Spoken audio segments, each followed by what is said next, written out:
Welcome to Leading with Curiosity. Command and control leadership is dead. We interview leaders, entrepreneurs, and executive coaches challenging old paradigms and fostering cutting-edge leadership. Here's your host, certified executive coach, Nate Leslie.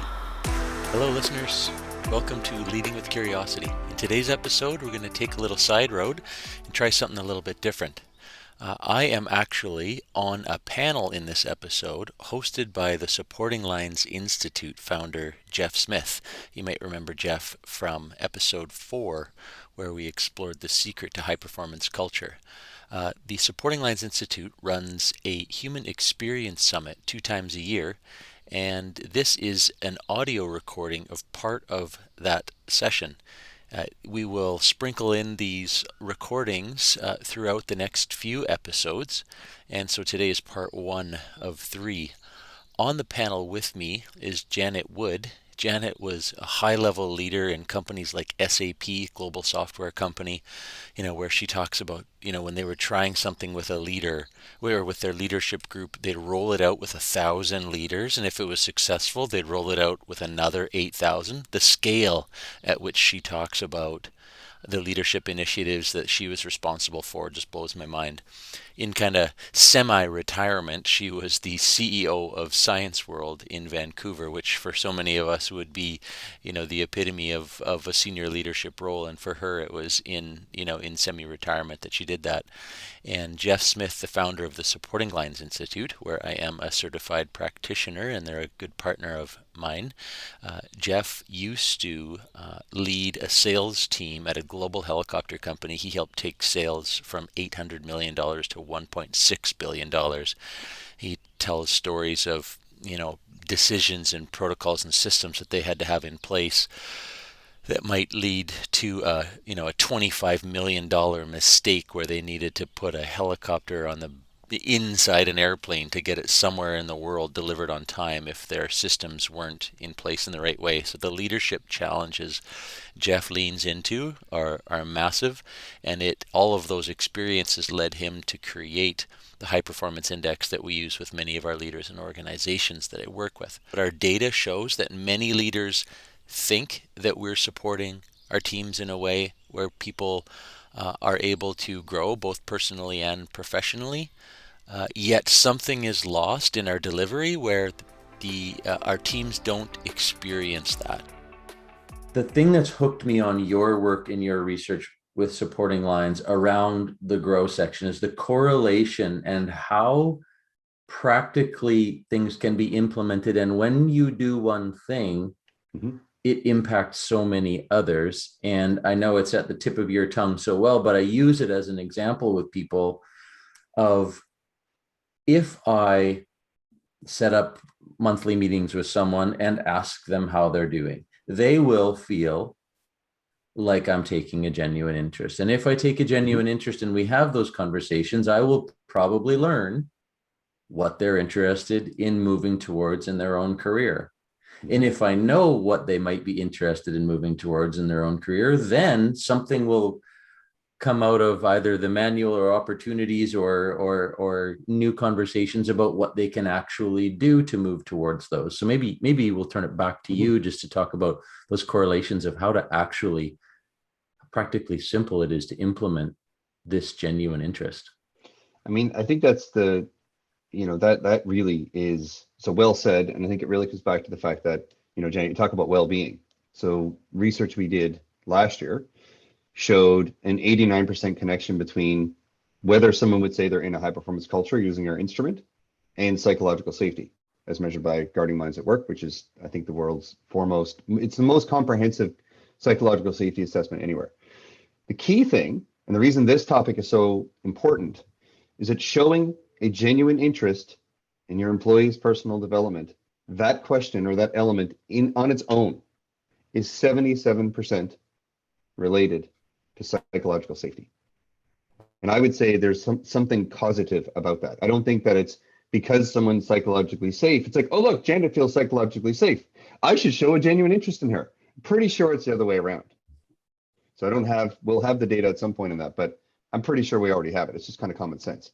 And so Showing genuine interest is simple things like giving people feedback, giving people recognition, but like really authentically doing it, not because you got some corporate program where you got to give someone a gift card, like really giving someone appreciation, recognition, having effective one-on-ones. I mean, I won't go, one-on-ones are a whole separate topic. We'll have a summit on it at some point, but if you're that definitely reach out if you'd like to know how to have an amazing one-on-one, because we've seen, well, Nate, you've seen with one of your clients that people can transform what people say about their leadership and their experience of being on the team in like 6 to 8 weeks. It sounds like some infomercial, right?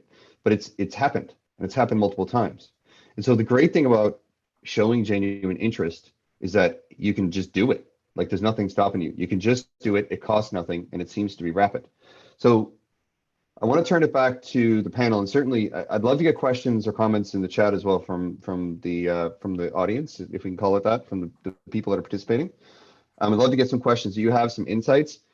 One of the questions that I have for our panelists here is, it is easy to show genuine interest. I think it can be a little trickier, probably during COVID and probably even as we return to work from COVID.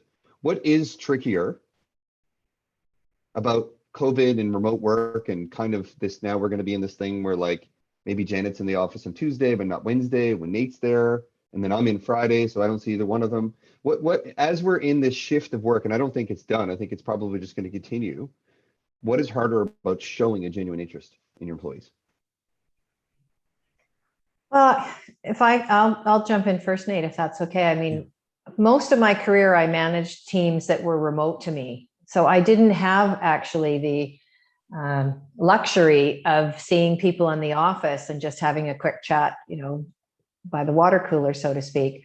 And what was interesting is that there were some studies done when I was at IBM about that. And actually remote teams felt more engaged and connected because you did have to make more of an effort. When your team is around you every day, you can tell yourself that you're connected and you know what's going on and that you're engaged with them. But in fact, you may not be. You're just kind of feeling that way because you see them. That doesn't mean that you had any meaningful conversation or interaction with them. So I would take those learnings that I had if I was still working and not blissfully retired. I would take those learnings and really, schedule those calls, make sure that they happen, do those so that you do have those interactions, because you can no longer rely on seeing someone in the office and asking how they're doing. I think that's one of the biggest takeaways that I would take. Now, it's really, and I think because we're kind of in real time pandemic, I am going to kind of bring that back into the mix here in the discussion, because I was on a call last week with LifeWorks, and that's the Morneau Chappelle. I think that's what they were called previously. They're now called LifeWorks. I guess they changed their name. And they have a mental health index. And if you go to their website, which is just lifeworks.com, I believe, they've got a whole bunch of information about this work that they've done in this mental health index. And they've done it for several years, and they're seeing it decline pretty rapidly. But one of the most interesting things they said on the call that captured my attention, in particular, thinking about today, was that 4 out of 5 managers said that they have had employees come to them with mental health issues that they need support on. So the question is, it's always hard. It's always been hard to be a manager. You always feel like you're stuck in the middle. At least I always did. I was trying to not overwhelm my employees with work, not micromanage them, at the same time, get the work done, achieve the goals you're supposed to. You always feel like you're kind of stuck in the middle. Well, now add into that mix employees who are saying, I have real challenges I need your help with. Well, how are you as managers equipped to have those conversations? Or how, if you're managing multiple how are you equipping your team to have those kinds of conversations? I just think things have gotten much more challenging. So your team is going to be remote, and at the same time, there's even more challenges perhaps for them than there would have been in just a normal manager, employee, or team member relationship. Yeah, I think that's a really tricky one. Like when we have a thing where we teach leaders how to use a coach approach, and one of the things that we get people to do with that is in their one-on-ones, ask people what is hard right now about anything. So again, you're showing interest, as if I'm not saying the employee manager relationship needs to be like one of your friends, but kind of. It's an important person in your life. So wouldn't it be great if you asked them about that and then truly listened to whatever the answer was? It doesn't mean that you have to fix, as you're saying, it doesn't mean that you have to now fix this person's mental health situation or address it. But what is important is just genuinely, authentically ask the question, and then you can use some questions to try to help them find the right path. Maybe it's an EAP program, maybe it's a counselor, whatever it is. But yeah, I think having the courage to have that conversation, and it is tricky the first few times you have it. I think it's really important, especially right now, because I would say, based on some research I was reading, from I think it was the Kaiser Family Foundation, like upwards of 70% of employees right now are having mental health challenges. And so even if it's mild anxiety, a lot of times people don't notice it. So Nate, what do you see in terms of COVID, remote work? I mean, I had the luxury of working about 12 feet from Janet's desk, so I know the benefit of that. So what do you lose in this kind of remote and also, I guess, dynamic environment where things are changing? Janet's example is such a good one because it's easy to default to, oh, things will be better when we're back in person. Companies like SAP have been working remotely across the planet for a long time and doing it well in a lot of circumstances. So I'm pushing back a little bit against this idea that that's the thing that will fix it. This whole world that we've been in, Jeff, for the last couple of years, including all of COVID, connecting the way we're doing it right now, for many of us, was less familiar. And these scheduled times, focused one-on-one, 1-4, for many of us are actually newer and have been really useful and really impactful. My confidence to ask someone to have a video call now compared to 3 years ago, it's just night and day. It's just, routine. And there's so much more connection when you can see someone's face rather than, a bad cell phone connection and, a really terrible conversation. Right. Very quick story in a client that we're working with. One of my clients, they were tasked with having regular one-on-ones with their team as part of the program, right? You're going to do this and come back and share your experience with us. And he said, well, if I do this, gosh, that's 22 meetings in a year with this one person. Yeah, of course these scores are going to go up because I'm going to be communicating with them a lot more. So these scores are kind of bogus, and as he said it out loud, he's like, oh, wait a second. You mean the human interaction is going to elevate how they perceive me as a leader because I'm actually connecting with them more? Oh, I get it. Right. So I think there's been some huge benefit in that regard. Mm-hmm. One client that I have said, well, I really want to do this with my direct reports. And there's a layer that they're leading that I just can't get to, but I want to, but I can't do one-on-ones with all of these people. And I asked him, what options have you considered? And he said, well, maybe I could do it with 4 of them. And it would still be me showing an interest, and we'd connect. And so instantly he sort of scaled his leadership in that moment by 400%, because there's only so much time in the day. Right. Mm-hmm. And we explored, okay, and if something comes up that they are struggling with, then that can require more alternatives, different options, or one-on-one. So this is all to say, there's so much opportunity that has come out of this to connect, managed with the given number of minutes and hours in the day, and finish off by saying my biggest insecurity getting into executive coaching was this avatar I had of a certain type of person, happened to be white man, long in his career, a little bit older than me, that I was curious, like, how will he open up when I say what's tough right now? Mm-hmm. And that diminished after about 3 tries, like within a week. And I have never had that insecurity since. So if there's leaders on this call wondering, ooh, that personal side, like, I don't know if they're going to want to talk about it. Showing someone you care by asking what's really tough right now goes over well, mm-hmm. almost every single time. 100%. Janet? And I think for me, like I had a tennis lesson yesterday, and the coach changed my grip. And so I felt like I was playing with someone else's arm. So first ball, bottom of the net. Second of all, bounced 3 feet in front of the net, then it hit the bottom of the net. And then the other one almost went over the fence. But then I started to get it, and I hit a whole bunch of balls, and it was like, okay, cool. And so I'm still probably not, on match point, not necessarily going to break out the new backhand. But the key to it was it should feel uncomfortable the first few times you do something. Like just in all your athletic development you would have had helping people, the first, like no one fires off a wicked wrist shot in, their first time you change their technique. It probably gets worse first. Yeah. And so I think that's the thing is my advice to people would just be, just give yourself some space to try it. And if it feels awkward, amazing. It means you're learning. It means you're growing. That's what, you're trying something new, which is actually what you're trying to get your team to do when they're developing. So you kind of feel it yourself. There's actually Brian, a great yeah, go ahead. saying, Jeff.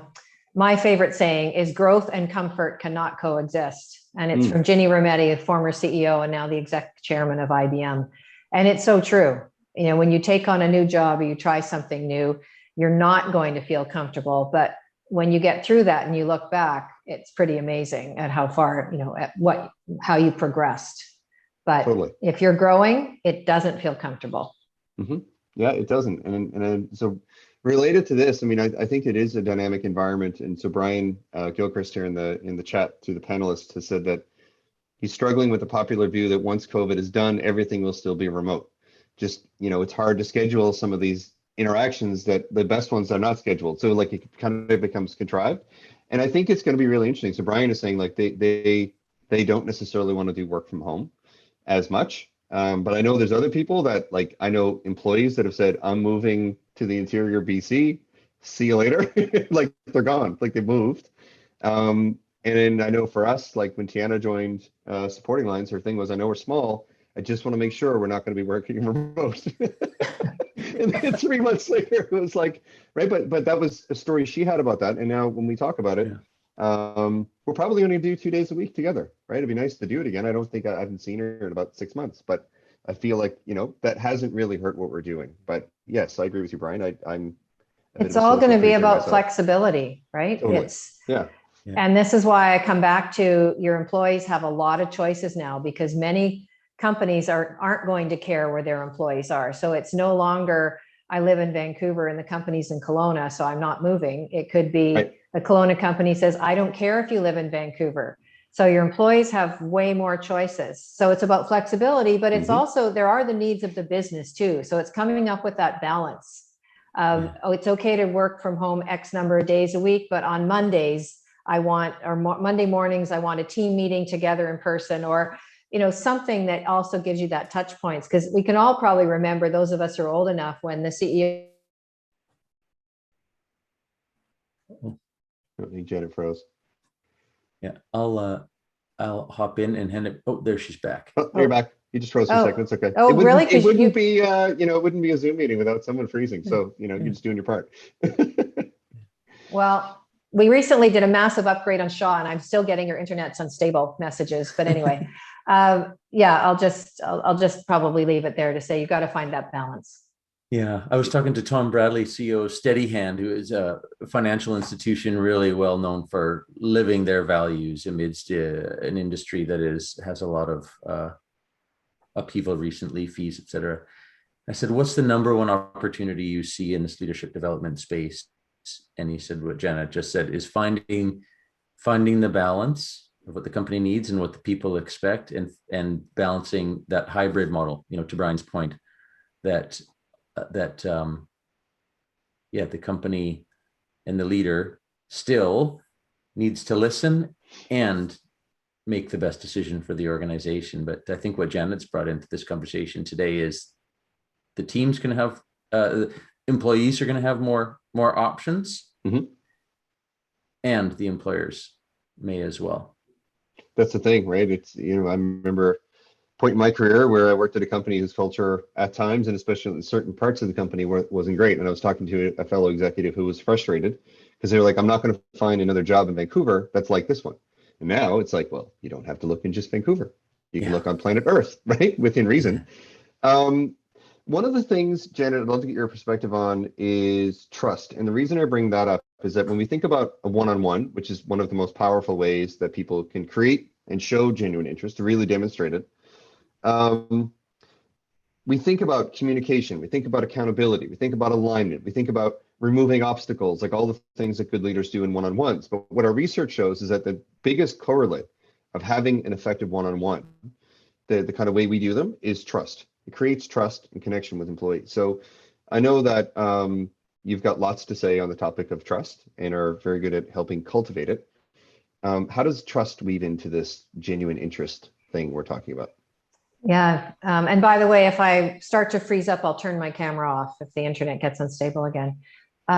Yeah, my favorite topic about leadership is trust. And we had a question in our employee survey at SAP about it. And the question was, my leader is someone that I trust and would recommend to others. And then we would define trust as both character and competence.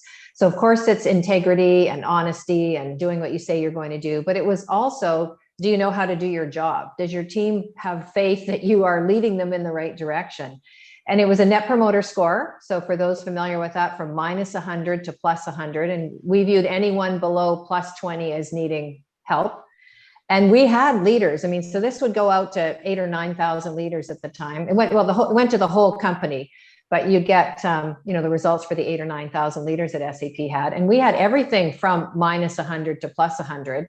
And an email would go from me to the leader, either saying you're a rock star or, hey, you did pretty well. But, it was always a link to resources and support, or you're in trouble and we need to help you, which your HR person would get involved, their manager would be made aware. We wouldn't fire them, but we would engage to just ensure they understood this was important. And I remember the first year the emails came out for me, I got several responses back from people who had very low scores saying, this can't be right. I can't be -50 or -100 or -20. And, we would check the data and it was always correct. But what it really made me realize is that no one comes into work in the morning and says, today, I think I will lack character and competence. I mean, nobody's trying to be that way. They just didn't really understand how their actions were landing on their team. And so we would, we had different tools to engage to support them. And if after another year they still hadn't improved, they were taken out of a people management role because the feeling was, they just really can't manage people. Because sometimes there's extenuating circumstances. Maybe they're new to the team and the team doesn't know them. Maybe they've had to lay people off. Like there could be a lot of different circumstances. But to your point, Jeff, I mean, trust, if you have strong trust, then you get things move faster. That holds the speed of trust. Things move quicker. There's more collaboration. There's more innovation. It just, better customer satisfaction. It's just got this trickle down effect.